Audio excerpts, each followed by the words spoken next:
Bom dia, boa tarde, bem-vindos, bem-vindas. Vamos começar a nossa construção hoje.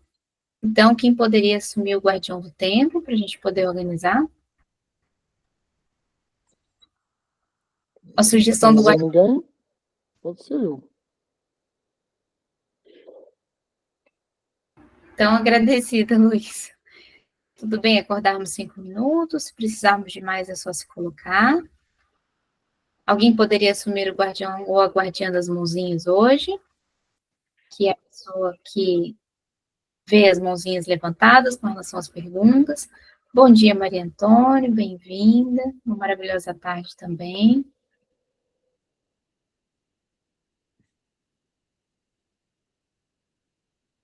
Eu posso assumir, então, para darmos movimento, mas é sempre importante que todos assumam, para a gente poder fazer essa construção em conjunto. Bom, então, nos últimos encontros, né, nós estamos falando sobre como sabemos que aprendemos. Então, estivemos conversando sobre as construções dos currículos, testes, formação de professores, critérios de avaliação, portfólio, competências. E estávamos começando a falar também sobre como aprendemos, dentro daquelas questões das perguntas complexas sobre a aprendizagem. Então, gostaria de perguntar para vocês, até o Luiz falou que tinha alguma questão que ele ia trazer, não sei se já é no encontro de hoje, mas com relação a como aprendemos, né? Luiz, você quer trazer alguma questão? Já não me lembro do que estávamos a falar, mas posso fazer aqui uma pequena reflexão para distinguir duas coisas. Como aprendemos se refere à forma, certo?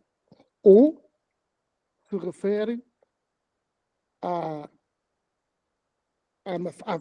se refere ao conceito de quando é que eu sei que aprendi. Ou seja, quando é que uma aprendizagem se reflete em mim? Quando é que uma aprendizagem está conseguida? Certo? Portanto, ou seja, estamos a falar dos processos mentais que levam a uma aprendizagem, ou estamos a falar na forma como as pessoas se organizam para que determinado ser humano aprenda. Ok? São duas coisas diferentes e é preciso clarificá-las quanto a mim. Ok? Eu gostava muito também, mas sou eu que estou nesta etapa da minha vida, sou eu que gostava de desenvolver um pouco a questão de quais são os processos mentais que levam à aprendizagem, ok?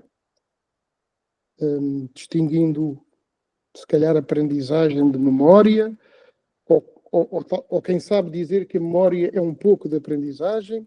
Pronto, eu gostava de ir por aí, mas podemos também falar da forma como os contextos se organizam para que consiga haver aprendizagem no outro, ou em mim, né? Não sei se fui claro, espero que tenha sido claro. Que eu entendi, Luiz, você colocou que você gostaria de abordar no como aprendemos pelos processos mentais, né? Como é que funciona o processo pela mente. Aí você fez a questão da memória. Eu queria trazer uma reflexão sobre essa construção, Luiz. Então, se alguém tiver também, mas com relação a como aprendemos, se nós focarmos na construção mental, eu diria que a construção mental, ela não é uma construção mental, assim, somente. Por exemplo, a memória, ela já foi até desenvolvida em muitos estudos, quando eles foram...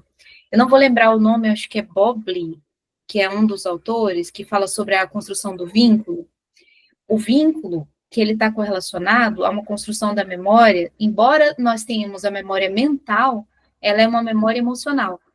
Então, porque ela vai trazer daquele valor a constituição da mente. Só que a mente, ela é organizada por aquilo que nos tem interesse e que nos fez sentido. Então, assim, mesmo que a gente fale da memória, a visão mental, daria uma sugestão de perceber a organização integral que ela tem. Por quê? Porque a gente não tem uma memória mental exatamente. Nós temos uma memória ligada à construção da emoção.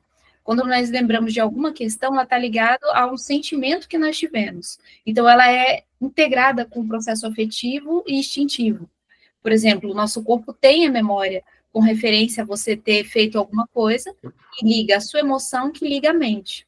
Então, só trazer essa reflexão que não especificamente seria a mente, a não ser que você tenha uma sugestão específica da mente, e aí eu envio uma provocação. Qual construção seria só da mente?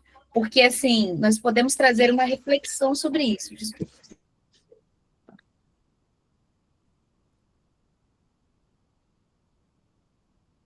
Aqui travou. Nós podemos trazer uma reflexão sobre isso, mas a memória ela teria uma conotação que ela está integrada, né, a essa questão também da mente. Agora, organização mental. Talvez se nós trouxermos uma reflexão em como aprendemos na organização mental, mesmo que ela tenha um vínculo emocional, ela se desenvolve, por exemplo, em como que o nosso cérebro organiza as construções que nós vamos aprendendo. Por exemplo, no processo de como aprendemos, qual é a primeira construção que nós temos? Ah, cada um é diferente, é verdade, mas existe uma construção base. Então, primeiramente, nós buscamos o interesse por alguma coisa. Isso é uma construção que, embora o que nos motive seja a emoção, de construir um vínculo com aquilo, ou uma interação de relação, nós estamos buscando alguma coisa. Então, a busca, ela está correlacionada a uma organização mental, certo? Embora o que motive essa organização mental, ela é correlacionada a uma emoção, que vai constituindo um valor. Depois que nós buscamos, qual que é a primeira questão que nós fazemos? Seleção. Nós selecionamos aquilo que nós queremos. Isso é tão assim base que eles utilizaram na linguagem de máquina, né, embora seja diferenciado, essa organização de uma seleção base de como a mente funciona na sua organização de aprendizagem. Toda criança é assim. Todo mundo, na verdade. Se nós perguntamos para a pessoa, ela primeiro busca alguma coisa, depois ela vai selecionar aquilo que ela está buscando, por quê? Porque vai ser aquilo de maior interesse da busca. Então, se você está buscando, eu quero saber o que é a cor azul. Primeiro eu vou buscar aonde tem azul. Depois eu vou selecionar qual azul que eu quero. E aí, a partir do momento que eu seleciono qual azul que eu vou dizer o que eu quero com esse azul. Então, existe, naquelas perguntinhas do roteiro de aprendizagem, que fala, né, o que eu quero saber, com quem eu quero saber, onde eu vou buscar, quanto tempo eu vou levar. Elas são uma construção de organização mental. E o nosso cérebro ele já tem essa visão orgânica porque foi desenvolvimento da nossa sobrevivência. Para nós sobrevivermos, nós tínhamos que ter uma seletividade daquilo que nós poderíamos utilizar e daquilo que nós não poderíamos ou não precisaríamos utilizar no momento. Então, eu daria uma sugestão, Luiz, nessa reflexão da mente, que a necessidade, ela tem uma vertente muito clara frente à questão da mente, porque ela vai ser conforme a nossa necessidade. E a necessidade, normalmente, ela está em viés emocional, que está correlacionada à nossa busca, que a nossa busca não é mental, a nossa busca é emocional. Mas a mente, ela vai desenvolver o processo dessa busca para poder organizar, certo? Então, eu queria trazer um pouquinho dessa reflexão. Bruno chegou também. Bem-vindo, Bruno. Estamos falando como aprendemos e conversando um pouquinho sobre organização mental, que o Luiz trouxe essa proposta de falarmos sobre essa organização mental. Mas se vocês vão colocar, Luiz? Eu queria continuar o seu discurso, a sua fala, dizendo o seguinte: os processos mentais, a forma como o ser humano aprende, está intimamente ligado, ou deve estar intimamente ligado, à forma como organizamos as atividades de aprendizagem. Eu vou dar um exemplo, que eu tenho discutido muito aqui, e há muitos anos que discuto isso. Os professores, aqueles que preparam aula, não é? Preparam blocos de matéria e depois normalmente testam aquilo que os alunos aprenderam e nunca mais voltam a esse bloco de matéria. Ou seja, os nossos processos mentais de aprendizagem precisam de, no meu entender, precisam de constantes revisitações. Ou seja, para aprender nós precisamos de estar constantemente, ou se não constantemente, muitas vezes, não é? A fazer, a desenvolver a competência, porque senão essa competência perde-se com o tempo, não é? E as construções tradicionais da escola pública desenvolvem-se contrariamente a este tipo de condicionalismo do ser humano. Ou seja, quando nós precisamos de voltar a fazer e a ler e a perceber determinado tipo de conhecimento, o professor já saltou para outro, certo? Porque é preciso continuar a dar o programa. Mas isto também tem a ver com a forma como as comunidades trabalham, ou seja, esta constante... Eu gosto da palavra revisitar. Não é? Revisitar significa estar constantemente, e constantemente se calhar é uma palavra forte, mas estar pelo menos várias vezes, frequentemente, a revisitar aquilo que eu fiz e a fazer cruzamentos e a fazer ligações para que as competências se desenvolvam. Porque o nosso cérebro não funciona por caixas. Então foi por isso que também eu trouxe este assunto, porque acho importante desenvolver com educadores esta questão dos processos mentais de aprendizagem. Ok, Zizi? Eu percebi e aplaudo o que foi dito, só gostava de acrescentar isto, porque isto tem muito a ver com o insucesso que os alunos têm na escola, certo? Porque muitas vezes não voltamos ao sítio onde estávamos para ver de outra forma, não é? Para fazer de outra forma, para corrigir os erros que cometemos na primeira passagem por esse local, metaforicamente falando. É isso. Sim, Luiz. E aí, nesse caso dos processos mentais de aprendizagem, qual sugestão você teria assim, para a construção dos tutores que você está encontrando dificuldade deles terem esse entendimento ou de ter essa revisitação? Porque, claro que nós sabemos... Certo. No modelo de aprendizagem como nós estamos a utilizar, isso não é difícil. Porquê? Porque ele se baseia na vida real. E como se baseia na vida real, não é? A necessidade de voltar, aqui estou falando metaforicamente, claro, a necessidade de voltar a um local de aprendizagem, nem que seja mental, se surge, então eu vou desenvolver essa competência. Se não surge, é porque eu não preciso e vou perdê-la aos poucos, a não ser que mais tarde eu precise outra vez, não é? Portanto, como isto é desenvolvido, consoante as necessidades, os desejos dos alunos, as suas perguntas, não é muito difícil revisitar esses locais. Já um professor que dá matéria, é muito trabalhoso fazer isso, não é? Porque normalmente quando eu fecho um bloco de matéria, eu vejo muitas vezes aqui os meus colegas dizerem e falarem uns com os outros: você já deu isto, você já deu aquilo, em que parte da matéria você está? É como se fosse uma corrida, entendem? Como se fosse uma corrida. Então, isso é importante. Eu acho que o insucesso dos alunos na escola parte muito também daí, não é? Entendi. Está fazendo uma referência com relação ao paradigma da instrução com o paradigma da aprendizagem, Claro, no sentido claro, de como funciona a aprendizagem no como aprendemos, né? Porque se nós pensamos... Exatamente. Entendi. Boa, dizia, é isso mesmo. Que se nós pensamos... Há sempre quem verbalize melhor. Sim, é só para refletir mesmo, porque isso é muito importante para trazer essa reflexão de aprendizagem, porque nós temos a visão que, se nós garantirmos que a criança tem uma organização didática, e aí vem muita didática, né? Você ter os conteúdos, as disciplinas, isso é a organização mental. Mas as disciplinas e os conteúdos não são organizações mentais. A nossa mente, ela tem outro tipo de desenvolvimento. Hoje em dia, com a neurociência, né, com a neuroaprendizagem, embora eu veja que está tendo um modismo frente a isso, né, uma moda de tudo é coaching, tal, que eu não vejo uma construção positiva para as crianças, muito pelo contrário, vejo que é importante, se for utilizada uma construção da neuroaprendizagem, é para ver a construção natural que se tem da aprendizagem, em trazer o desenvolvimento do ser humano em toda a sua integralidade de dimensões. Agora, não como um processo de você utilizar algum tipo de condicionamento ou condicionante para que a criança tenha aprendizagem. Então, ela só vai aprender se ela fizer um método de repetição. E uma das coisas que é fundamentada nessa construção de conteúdos é a repetição, né? Como se a repetição garantisse que a pessoa tenha, faz várias vezes a continha que você vai aprender. Repete esse conteúdo que você vai saber. Você literalmente copia e cola a aprendizagem, mas você não desenvolve a ramificação da aprendizagem. Quer comentar, Luiz? Não tenho muito mais a acrescentar, porque este é o ponto que nós estávamos a debater, não é? Porquê é que se organizam as aprendizagens, porquê é que se organizam os espaços de aprendizagem, porquê é que se organizam os grupos e as dinâmicas, tem uma razão de ser. Não é só porque o Zé Pacheco diz ou porque o Lauro de Oliveira Lima disse, não é?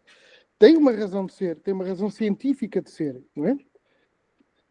Nós funcionamos em grupo por causa das relações, e porque é numa relação que nós aprendemos. Nós funcionamos com um paradigma que não é instrucional, exatamente porque é preciso aprender e não decorar. Portanto, tudo isso tem uma razão científica, ok? E é preciso que se trabalhe este tipo de interações para que se vá melhorando a capacidade que os adultos têm em corrigir o caminho que as crianças estão a ter. Sendo que não há nenhum mal em fazer errado. O mal é não perceber que estou a fazer errado. E entender o que é o erro, né? Porque dentro da construção da evolução humana, e nós temos a biologia também que fundamenta esse desenvolvimento, né, das redes que são construídas, o erro está correlacionado ao que ataca a vida, e não com relação ao que você constrói uma crença do que é certo ou errado. Então, por exemplo, se trabalha com a base da sua segurança, o que está acontecendo hoje em dia com as crianças? Elas estão passando por um processo de desistência, por excesso de conteúdo e informação. Então, isso está atacando a vida. Elas estão ficando mal com essa construção. Então, isso está errado. Então, elas precisam ter um outro tipo de desenvolvimento para elas poderem fazer o quê? Trabalhar a vivência. Porque a vivência sempre foi a construção que nós tivemos ao longo de toda a trajetória humana. Nós não trabalhávamos por conteúdos. Se nós observarmos a construção da humanidade, nunca foi por conteúdos. O que existiu foi uma organização sistêmica, que não é ruim. Só que a partir do momento que a organização sistêmica toda está voltada para uma construção de mercado, onde um algoritmo é a competição, nós fazemos que só vença o melhor. E aí, o que é o melhor? É aquele que consegue mais, o que tem mais, o que tem as coisas que as pessoas valorizam, que no caso é valores, né? Ter muito dinheiro, ter fama, ter esse tipo de construção que não denota aprendizagem. Eu estava vendo uma questão que eu achei fantástica, porque demonstra uma construção cultural e como é que funciona. Agora, com a globalização, nós estamos vendo que nós assistimos filmes de outros países. E está acontecendo que o filme coreano está sendo muito visto, pelo menos aqui no Brasil, né? K-drama, K-pop, isso está muito em alta, principalmente nos jovens, nas crianças. E o que ocorre? Tem atores, e dentro da cultura coreana, que está acontecendo muito haters, que eles começam a falar mal do ator por causa de alguma coisa que eles não gostaram, e aí ficam falando para ele morrer, um monte de coisa desse sentido. E aí os brasileiros que gostam desses filmes entram em contato com esses atores e nas redes sociais para falarem bem deles e falarem não morra, não aconteça isso, né? Outro tipo de cultura. Então, assim, por que eu estou trazendo essa reflexão? Porque o que é a construção de aprendizagem de fato? Nós aprendemos a ser, porque ou nós aprendemos a ter. Aí vem uma reflexão do paradigma. Porque se nós aprendemos a ter, o que nós temos? Uma mesa nós temos, uma fama nós temos, mas o que se representa isso para a nossa aprendizagem? Uma questão hoje em dia, eu estou fazendo uma tutoria que tem um aprendiz que ele quer ser, como é que chama? Influencer. Então, eu perguntei para ele, o que você vai aprender sendo influencer? Eu vou aprender a mostrar para as pessoas a minha imagem e elas vão gostar da minha imagem. Aí eu perguntei para ele, mas a sua imagem é real? O que você está mostrando, você é? Um pouco, mas muita coisa eu faço para eles gostarem de mim. Aí eu perguntei, mas você quer que eles gostem de você no quê? Por quê? Porque isso agora é o que faz eu ser feliz. Aí eu perguntei, como assim? Você fica feliz? E se você ganhar dislike? Se você ganhar pessoas que falem que você não é bom, que você... Não, eu não quero isso. Eu faço tudo para que eles possam falar que gostam de mim. Aí eu perguntei, mas isso te faz bem dentro dessa construção? Aí ele colocou, não, acho que não. Tem horas que eu fico muito triste. Aí eu perguntei para ele, então, o que você está aprendendo? Aí ele falou para mim, eu acho que eu estou aprendendo a gostar de mim. Eu falei, muito bom, isso é uma boa reflexão, mas a nível, assim, de você estar sendo um influencer e fazendo o que as pessoas querem que você faça ou o que as pessoas dizem que é melhor. O que você tira disso para a sua aprendizagem diária, para a sua construção de vida? Aí ele falou, acho que nada, porque não tem relação com a minha vida. Falei, bom, então é bom você repensar sobre como você quer viver a sua vida, porque se perde o sentido, como é que você desenvolve esse sentido. Então, até estou falando isso por causa da organização mental, porque aí é como, se nós vivemos uma coisa que não tem correlação com a nossa vida e com a nossa aprendizagem, como que nós desenvolvemos a nossa aprendizagem? Então, uma referência. O Bruno, eu vi que levantou a mãozinha, Bruno, você quer? Esse tempo eu tava... Eu disse, bom, se o influencer é isso, né? Repetindo sendo a tendência, repetindo os modelos, eu brinquei que eu me autodenominei um má influencer. O cara, má influência, o contrário, a gente vai para desfazer, para desmontar os negócios. E como é louco a presença disso, né? Atualmente, dessa força das pessoas pegarem de referência outras e gerarem muito estrago até, né? De seguirem pessoas, as pessoas ensinam umas coisas absurdas, mas é um ônus desse processo de hiperconectividade, né? De não filtrar mais, e às vezes tornar um ídolo, uma pessoa a ser seguida e que está reproduzindo coisas, né? Desumanas até às vezes, né?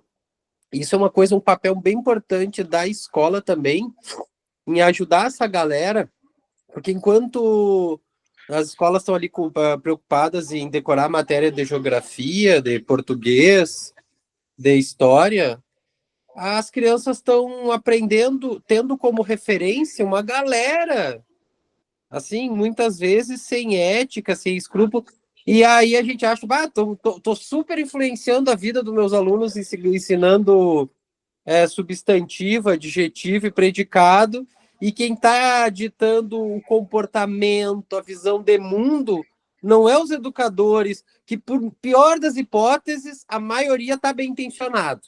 Né? Vamos falar assim, tipo, né? Não vamos falar, até incluindo aí o modelo convencional. Mesmo os professores bem tradicionais, a maioria está bem intencionado, mesmo preso ao instituído. E essa galera, muitas vezes, que está ali, né, não quer também, claro, não é uma coisa de conspiração, não quer destruir a humanidade, né, mas não está nem aí para consequência. Tem uma gurizadinha aí que se torna influência, torna referência para os jovens, que não está nem aí das consequências. O que é like, o que está falando o que é like, que é visibilidade.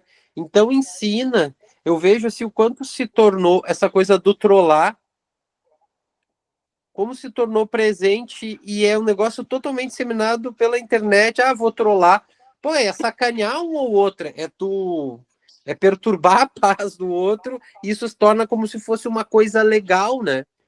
E a escola tá competindo, e tá competindo não, tá perdendo de lavada para essas influências, porque a escola está obsoleta, preocupada com conteúdo, e os caras estão usando tecnologia, produção audiovisual, criando novo, sabe, sendo criativo. Esses caras eles são extremamente criativos, mas muitas vezes, né, usa toda essa criatividade apenas para ter essa visibilidade, sem uma preocupação ética. E aí que está a questão, né? Qual o papel da escola de conseguir ajudar que essas crianças e jovens desenvolvam um filtro diante do universo que tem uma oferta bizarra de opções do que ser, do que não ser, né? E é isso. E a escola, em vez de estar preocupada e atenta a essa influência que as crianças e jovens estão tendo, ela continua preocupada com o sujeito predicado e as coisas tudo. É isso aí, Bruno. Eu acho que o Bruno disse uma coisa importantíssima. Quem está influenciando mais as nossas crianças neste momento? Quem está?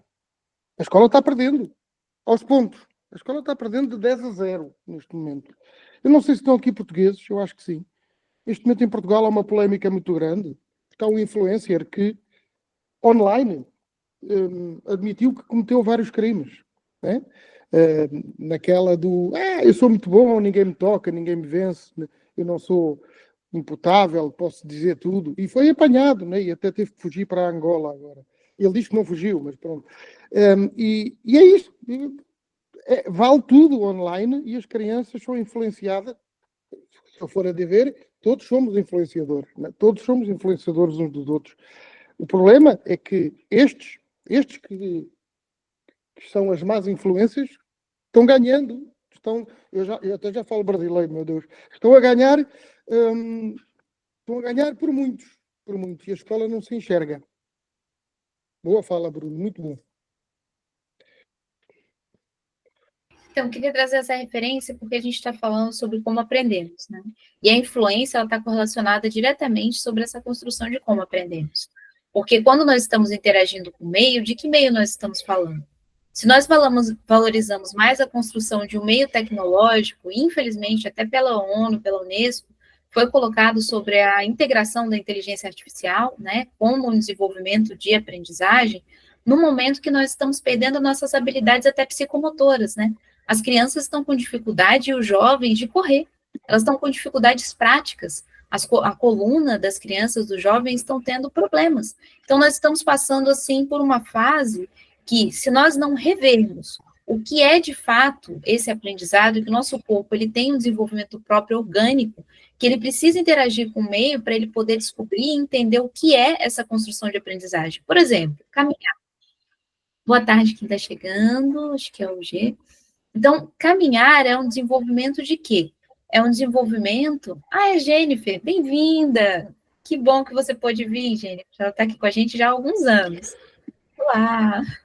Estamos falando sobre como aprendemos e trazendo uma reflexão também sobre essa questão do campo artificial, né? De aprendizagem e a nossa correlação desse desenvolvimento humano. Por exemplo, para falar, hoje em dia, nunca teve tanta dificuldade de campo de precisar de fonoaudiólogo, das pessoas terem dificuldade de articulação, das pessoas terem dificuldade de interpretação, de dificuldade de movimentação. Tudo isso está correlacionado na funcionalidade também da nossa organização mental, porque física, matemática, química, esses conteúdos, eles estão correlacionados ao nosso movimento do corpo.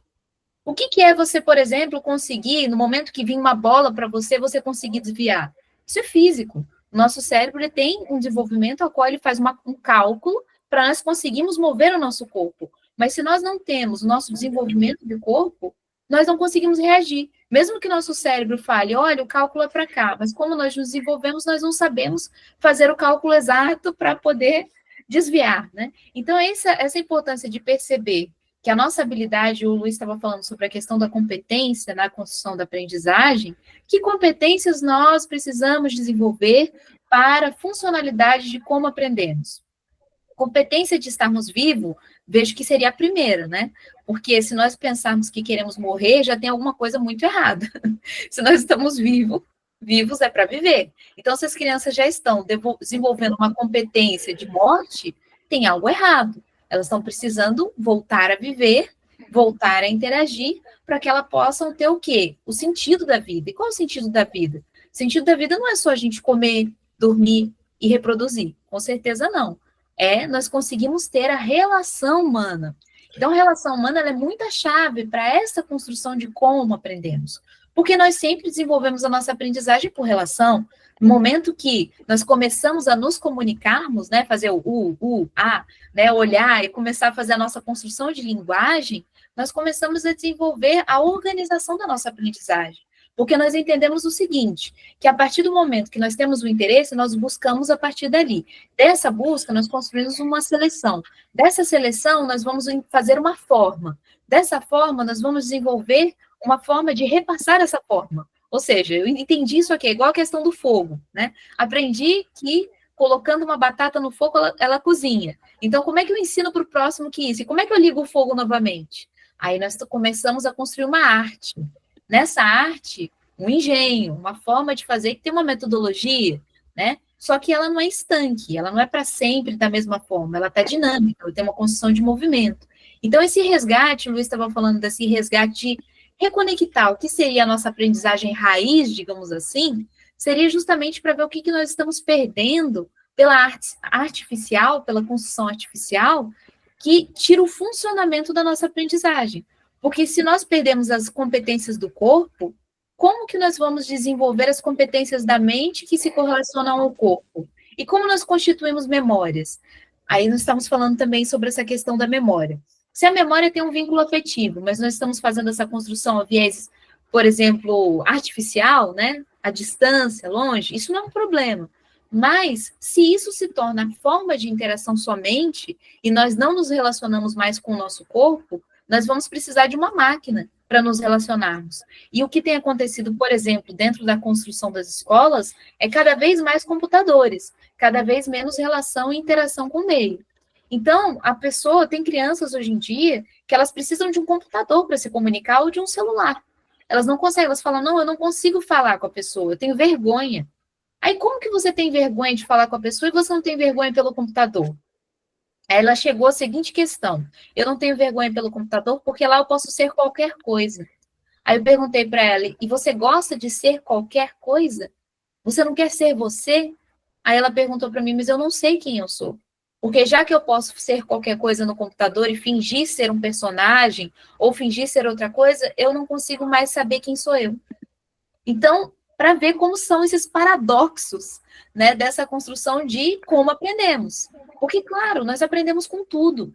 Então, se nós estamos aprendendo dessa forma, que forma nós estamos aprendendo? E o que leva a isso? Se nós esquecermos quem nós somos, e nós somos seres humanos, nós constituímos relações humanas, a não ser que nós estamos nos preparando para nos tornarmos seres robóticos, ou virarmos também um mercado de trabalho mesmo, produtores. Né? Inclusive, ou seja, nós temos uma técnica e desenvolvemos a técnica. Nós paramos de ser além da técnica. Então, eu vejo que todas essas questões, pensarmos as universidades, pensarmos as escolas, de que aprendizagem estão sendo formadas nas escolas, que é uma questão que o Luiz também estava trazendo e o Bruno trouxe também. Né? Como que nós estamos construindo esse cidadão do mundo? Esse cidadão do mundo, ele está se preparando para ser o quê? Um bom técnico e ter boas relações, entre aspas, que não são verdadeiras? Eu estou trazendo um monte de provocações com reflexões para a gente pensar sobre essa construção de aprendizagem no momento atual, porque essa é um desafio, né? É o desafio que nós estamos vivendo com relação aos jovens e às crianças que estão diretamente ligados ao processo artificial, não que a tecnologia seja problema, ela nunca foi problema. Nós sempre tivemos com tecnologia, mais avançada ou menos avançada. Quando nós pegamos o primeiro... Tem aquele filme, Odisseia... Aí eu não vou lembrar que tem um macaquinho que move a primeira ferramenta, né? Que tem até a música, acho que é Odisseia no Espaço. Então, é uma referência de primeira ferramenta que nós utilizamos, isso é uma tecnologia. Agora, a tecnologia é o que nós vamos ser ou nós somos muito além dessa tecnologia? E como nós podemos aprender com essa construção? Então, estou trazendo uma referência global para também trazer. Mas alguém gostaria de comentar também como ver, como aprendemos, ou trazer uma reflexão sobre como percebe que está sendo essa construção de aprendizagem, e também como está utilizando. Eu utilizo muito com as crianças assim. Quando eu tenho uma referência de como aprendemos, eu sempre pergunto para a criança como que ela aprende, para ela trazer para mim a reflexão, ou jovem ou adulto. Como você aprende? Aí ela já começa a trazer um monte de questões. Aí eu aprendo com um livro. Aí eu falei, o livro te faz aprender. Eu aprendo com o computador. Então, é o computador que te faz aprender? Aí ela, não, sou eu. Então, eu falei, ótimo, você, como você aprende? Diz para mim como você aprende, demonstra. Aí ela vai explicando, e cada um vai explicando. Normalmente, segue essa base, porque a busca, a seleção, organização e desenvolvimento de uma metodologia é a base que nós desenvolvemos como seres humanos para fazer. O nosso cérebro funciona assim. Agora, a forma que cada um constrói é muito interessante, porque muitas pessoas falam, eu nunca parei para pensar como eu aprendo. Eu nunca parei para refletir o que é aprendizagem de fato. Só falavam para mim fazer aquela prova, tirar aquela nota, eu garantia aquele estágio, mas eu nunca parei para pensar como eu aprendo. Normalmente, a pessoa para pensar como aprende quando ela está na universidade, porque ela tem que fazer um desenvolvimento de aprendizagem, que ela tem que pensar uma forma, né? Como é que eu vou fazer esse TCC, como é que eu vou fazer essa construção? Eu tenho que criar um hábito, um cotidiano, para eu conseguir dar conta de tanta matéria, de tanta disciplina, né? Então, trouxe muitas reflexões. Não sei se alguém quer falar. Nós hoje, eu e a Zizi, parece que estamos a discutir um com o outro, mas na verdade estamos a complementar o que estamos a dizer, não é? Aliás, como sempre, porque eu, a Zizi e o Bruno estamos sempre muito, muito ligados nesta coisa. A Zizi falou uma coisa que eu acho importante. que no meio de ela perceber como o outro aprende, ela só pode fazer isso comunicando com o outro. Não é? É importante encontrar espaços de comunicação a dois, não é? A dois, para eu perceber o que o outro sente ou o que o outro quer dizer. É difícil fazer isso na escola atual. Muito difícil, não é? Nós sabemos quando o professor... Eu já assisti a tantas aulas onde isto aconteceu. O professor tenta comunicar com um aluno, dizendo qualquer coisa, às vezes até um feedback, e todo o resto, né? Todo o resto parece o fim do mundo, não é? Já desligou, já está falando um com o outro, enfim. Isto acontece porque os alunos não estão habituados a ter autonomia. Estão habituados a que o professor fale. Quando o professor se cala, acontece algo estranho na sala de aula, não é? Se o professor está calado, alguma coisa estranha está a acontecer. Eu utilizava muitas vezes nas minhas aulas, em vez de dizer toda a gente calada, fazia o contrário, me calava eu. E então eles achavam que alguma coisa estava estranha. Portanto, falta tempo para a gente se comunicar, para a gente perceber o outro. Não é? E, portanto, para eu perceber o outro, é preciso que todos estejamos... percebamos que é pela comunicação que eu aprendo também. Né? Então, eu tenho que criar situações, espaços de aprendizagem onde todos possam estar autonomamente a trabalhar em busca das respostas às perguntas, para que eu, enquanto adulto, também possa ter tempo para falar e para comunicar com quem está à minha frente. É uma organização completamente diferente. Mas quem vivenciou sabe que resulta.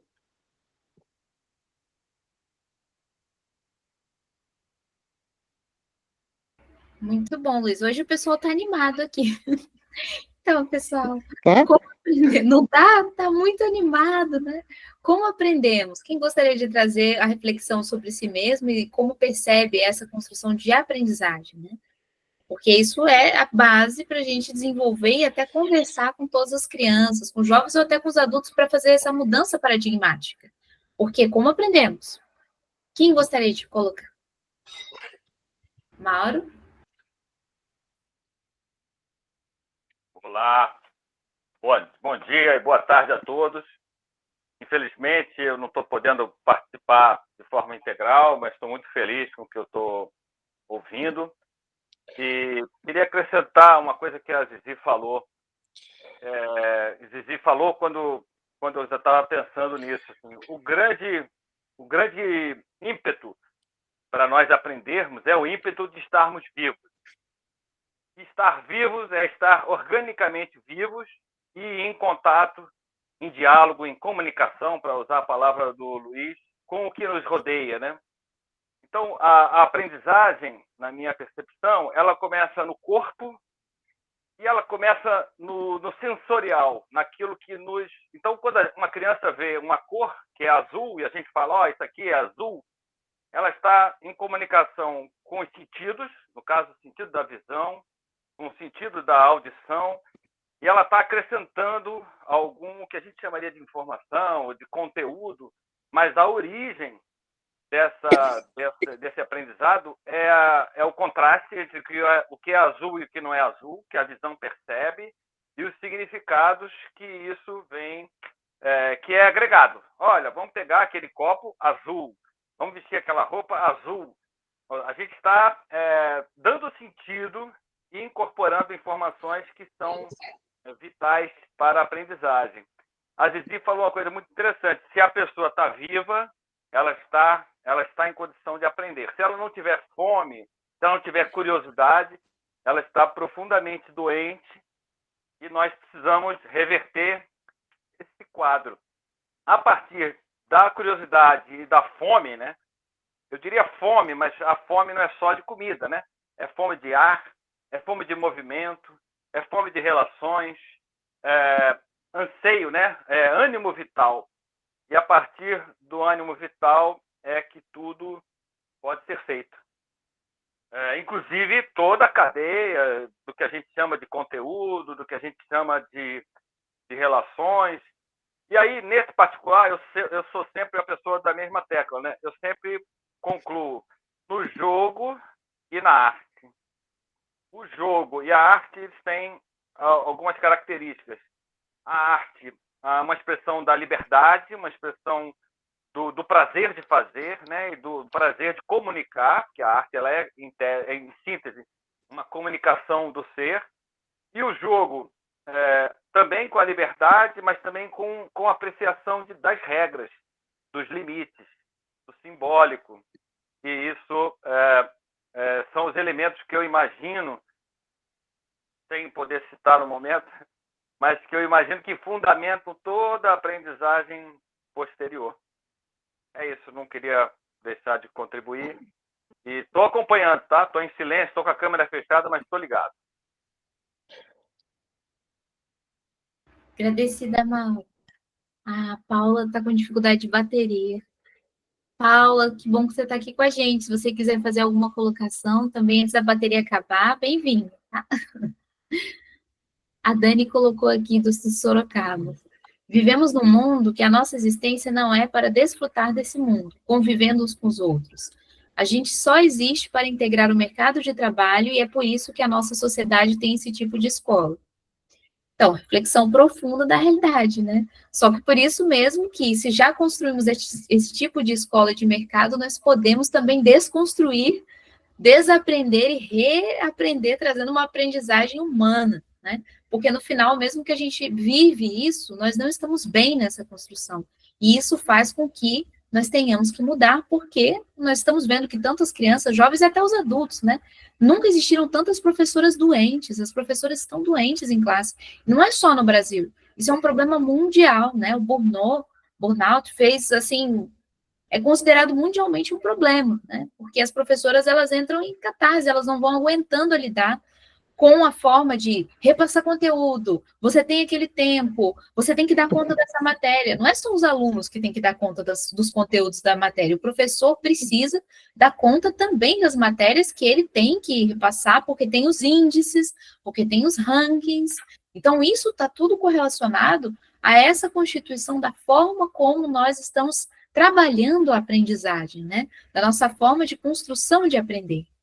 E o que nós podemos fazer dentro dessa construção? Olha, o pessoal está mais escrevendo aqui. A Dani Rolim colocou. Percebo na minha prática a importância das perguntas. Ontem fizemos uma lista em grupo do que pode acalmar quando estou com raiva. Foi tão rico. Dani, quer colocar um pouquinho aqui com a gente? Como é que foi essa construção? Foi com as crianças? Foi com os adultos?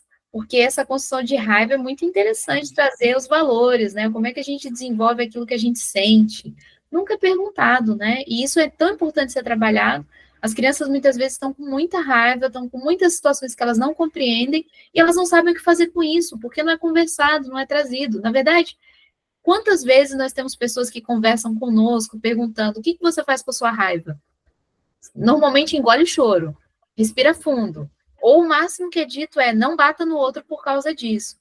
Mas o que você faz com esse sentimento, com essa emoção? Quer compartilhar com a gente, Dani? Está podendo falar? Estou podendo falar. Vocês me ouvem bem? Muito bem. Muito bem. Bom dia, boa tarde aqui também já, né, no Brasil. É muito bom estar aqui com vocês. Eu quero que vocês saibam que vocês me inspiram e me inspiram muito a continuar esse trabalho. Eu atuo com educação socioemocional, né? E eu não aceitei ser apostilado, justamente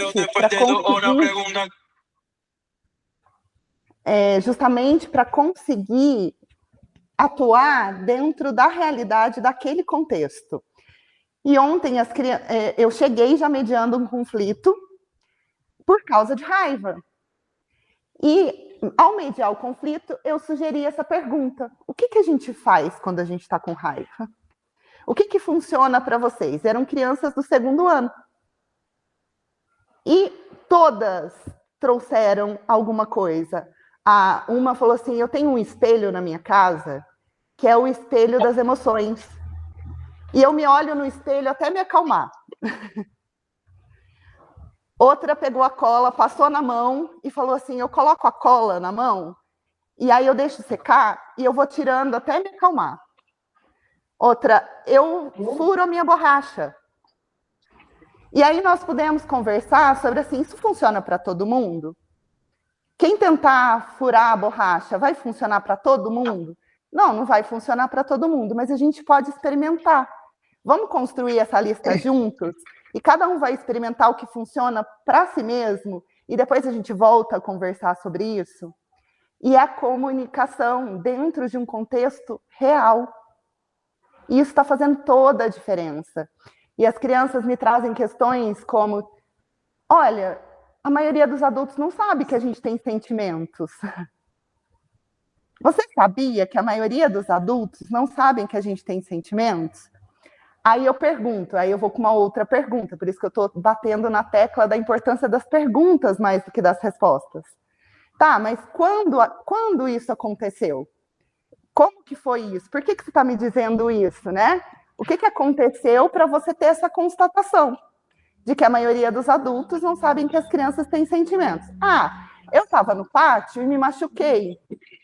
E aí, um colega me perguntou, tá doendo? E um adulto respondeu, não tá doendo. Estava doendo. Estava doendo, né? E construir todas essas questões humanas com outros humanos, entendendo que as crianças são humanas, estão na construção da humanidade, tanto quanto os adultos.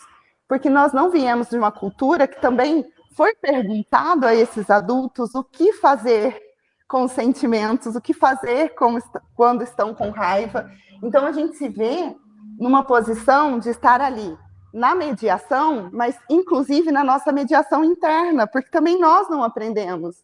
Estamos aprendendo todos juntos. Pronto.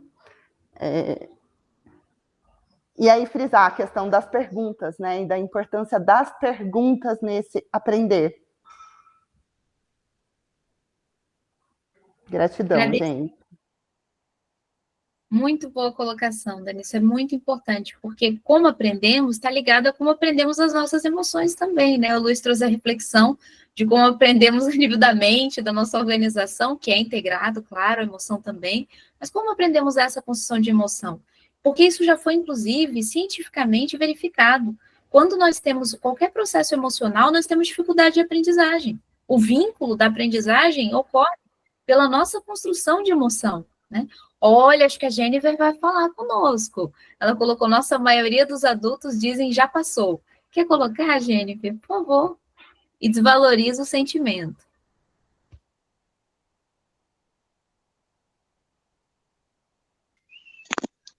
E é que eu ouço muito, né? A criança cai, magoa e tudo que ela sente, né? É como se não existisse. Não, eu tô sentindo isso, afinal, isso não existe, né? É coisa da minha cabeça, ou eu desvalorizo o sentir desde pequenino, né? Então, eu acho que faz uma confusão ali. Então, eu tô sentindo isso ou não tô? Porque se o adulto tá desvalorizar a minha fala, né, que tá doendo, como é que eu vou sentir desde pequenino? Como é que é o meu corpo, né? Então, o que eu sinto afinal? Se isso não é para sentir, ele está errado. Então, eu acho que acaba aí que começa essa desligar, não sei qual é a palavra, mas eu acabo por desligar o meu sentir do meu corpo. Então, ali vai começando já, vai afastando já, né? Então, eu vejo muitos adultos fazendo isso. Ah, já passou, já passou. E, na verdade, não passou, né? A gente tem que dizer, sim, quando a gente cai, dói mesmo. Daqui a pouco vai passar, depois vai passar, vai cicatrizar, vai sarar, vai passar. Mas agora dói mesmo, né? É valorizar aquele sentir, né? Porque, às vezes, a criança não tem em palavras o que ela está a sentir. E se a gente conseguir mostrar, né, através de falas, da comunicação, o que ela sente naquele momento, fica mais fácil, né? Eu tô com raiva. Sim, você tá com raiva. Eu também, às vezes, fico com muita raiva. Calma, também vai passar. Vamos lá respirar, vamos procurar uma maneira dessa raiva passar, porque toda a gente sente. Eu sou um adulto consciente, eu também sinto raiva. Eu não sou um adulto sempre na paz e na calma. Não, tem coisas que eu também fico com muita raiva. Então, eu ainda também estou aprendendo, né? A gente morre aprendendo. Então, a gente conseguir reconhecer todos os nossos sentidos, né? E principalmente para a criança, para o adulto já é difícil, né? Imagina para a criança, né? Que não consegue regular essa emoção, né? que até os 20 e tal, ainda está o cérebro ali a desenvolver, né? Imagina uma criança com essa fala não ouvida, não escutada. Agradecida, Jennifer. E perguntar por que você está sentindo raiva, né? Porque muitas vezes a gente não sabe. Você está sentindo raiva por quê? E você precisa sentir raiva? Eu sempre pergunto isso para as crianças. Elas falam, eu tô com raiva porque a outra criança brigou comigo. Eu falei, mas por quê? Porque eu senti que ela brigou comigo e eu não queria que ela brigasse. Tá, mas por que você tem que sentir raiva por isso? Ela olhou para mim e falou, é mesmo, né? Mas eu sinto raiva mesmo assim. Tá, tudo bem. Mas por que você tem que sentir raiva mesmo assim? Ah, eu não sei. Eu acho que é porque eu sempre reajo assim. Falei, por que você precisa reagir assim? Aí ela começou a ficar confusa e falou, acho que eu não estou mais sentindo raiva. Eu falei, então você escolhe, porque você tem escolha. Você pode escolher o que você está sentindo. Mas é que todo mundo faz assim, e eu faço assim também. Eu já vi que quando uma criança não faz o que a outra quer, ela fica com raiva, então eu tenho que ficar também. Eu falei, por quê? Quem te disse isso? Ninguém me disse, mas todo mundo faz assim, e todo mundo faz assim, você vai fazer igual por quê? Você não é, você está colado com alguém? Eu brinco até, como é que é seu nome mesmo? Vou chamar você, deixa eu ver. Aí ela, não, eu tenho meu próprio nome. Eu falei, que bom, então você tem suas próprias emoções e você não precisa fazer como todo mundo faz. Você pode escolher o que você quer sentir.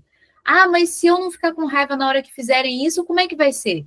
Aí você pode se comunicar, você tem outra alternativa. Fala o que você está sentindo, conversa com o outro. Por que você ficou, né, querendo sentir raiva do outro por outro ter te empurrado, por exemplo?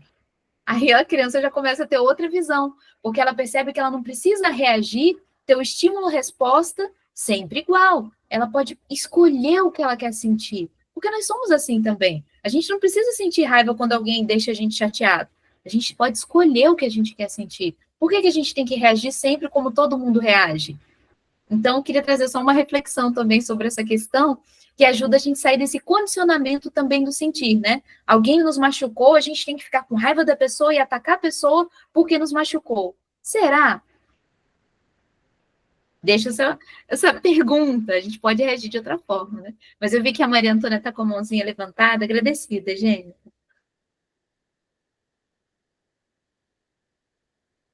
Oi, bom dia. Olha, porque quando vocês colocam algumas questões aí que eu não lembro mais quais foram, agora por último, sobre a raiva, me fez lembrar de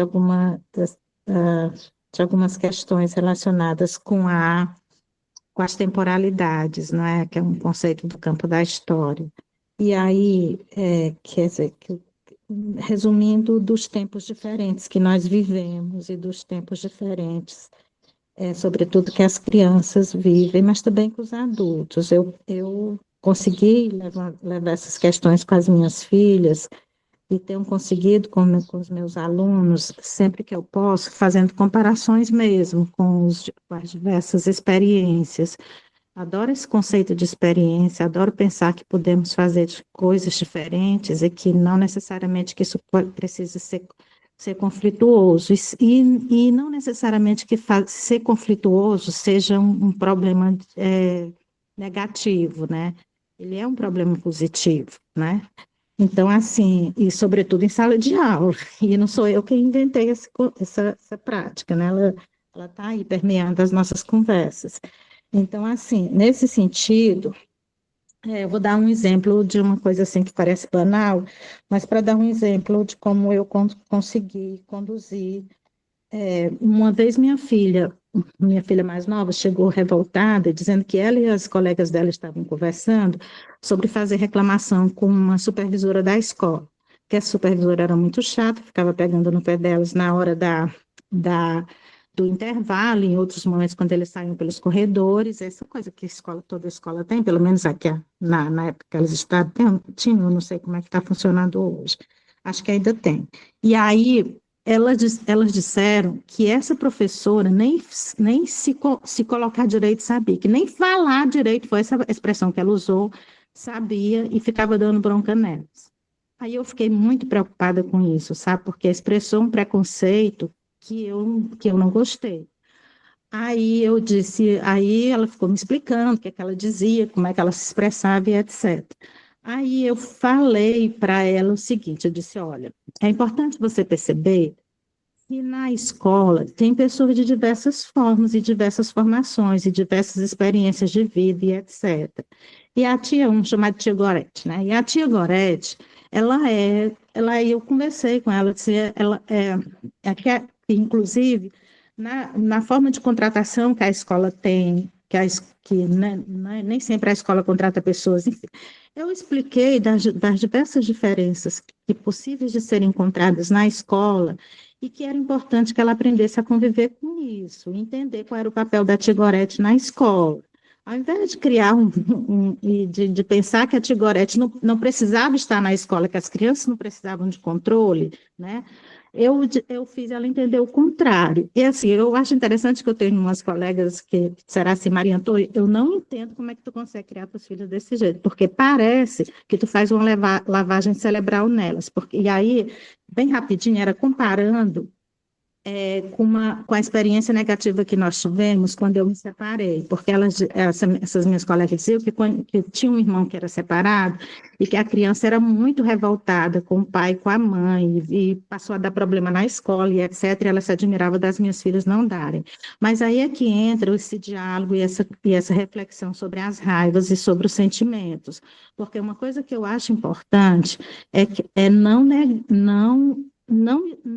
que, dependendo da idade também, eu não sei, eu só sei que eu acho importante que a gente consiga conversar com as crianças sendo realista com elas, dizendo quais são as realidades diferentes que eu, por exemplo, vivia, que o pai delas vivia, que a professora X vive, que não sei o quê, para que elas compreendam a diversidade desse mundo, entende? Que elas consigam conviver com essas diferentes realidades, esses diferentes textos, podemos chamar assim, já que o professor Bruno fica chamando a atenção aí, para que a escola tenha outros textos que nós podemos usar e que nós não estamos usando, estamos fincados no conteúdo tradicional. Quer dizer, eu nem sei se as escolas estão fincadas no conteúdo tradicional, é só uma forma de corroborar com a fala dele. Mas, para finalizar a minha, eu acho que é importante essa ideia da experiência, das diversas experiências que tem na escola, e das diversas idades que a escola tem, das diversas formações, ficarem claras para as crianças, para que não que a gente vai criar um mundo harmonioso, que ninguém vai entrar em conflito, mas quando eu entrar em conflito, eu vou saber que o conflito que eu estou criando com aquela outra pessoa é porque ela tem motivo também, ela é outra pessoa, não sou eu, não pensa igual a mim. Então, mais ou menos isso, assim, que eu queria trazer, eu não sei se ajudou não, viu? Das muitas matemáticas que a gente pode também usar esse termo, né? Das muitas matemáticas que a escola tem. A escola não é formada de uma matemática linear, né? E nem de uma história linear, nem de uma memória linear, de um tempo linear. Ela é formada dessas muitas camadas aí, e que a gente precisa aprender a dialogar com elas, não é? E aí usando também as ideias do Paulo Freireanos, que eu adoro, e que eu ponho em prática, viu? Para quem quiser me criticar, primeiro conheço o meu trabalho para poder dizer que eu não ponho em prática. Bom, obrigada. Agradecida, Maria Antônia. Olha, o nosso tempo fechou, mas eu gostaria só de ler aqui as colocações no chat, porque trouxeram muitas questões aqui, né? O Mauro colocou que reconhecer e comunicar sentimentos é mesmo um desafio para os adultos e crianças. Raiva é a expressão da fome de viver, um grande acontecimento de autoestima e autopreservação. A Dani colocou, e tem uma função, a raiva em equilíbrio nos ajuda a colocar limites. O Mauro também trouxe, costumo dizer que a raiva é uma explosão bruta de luz, nos cabe reconhecer e bular esse sentimento. A Dani colocou que gosta do jeito poético de falar sobre tudo do Mauro, e o Mauro agradeceu. Bom, então trazemos essa reflexão também sobre a construção de como aprendemos, e nosso tempo passou, nós podemos trazer no nosso próximo encontro esse desenvolvimento, né, de como aprendemos, inclusive ligado a todos os âmbitos que nós estamos trazendo da dimensão humana, porque são muitas dimensões, né? A dimensão da mente, a dimensão da emoção, e como elas se interligam nessa proposta de um novo paradigma. Como é que nós podemos ajudar a exemplificar, demonstrar e evidenciar para os professores, para os pais, para as mães e para as próprias crianças essa inovação de ser, que na verdade são a forma de se relacionar, né? Lembrar das nossas relações humanas e como nós podemos desenvolver a aprendizagem integral, de fato. Bom, Agradecida, então, a todos, a todas. Até o nosso próximo encontro. Um grande abraço.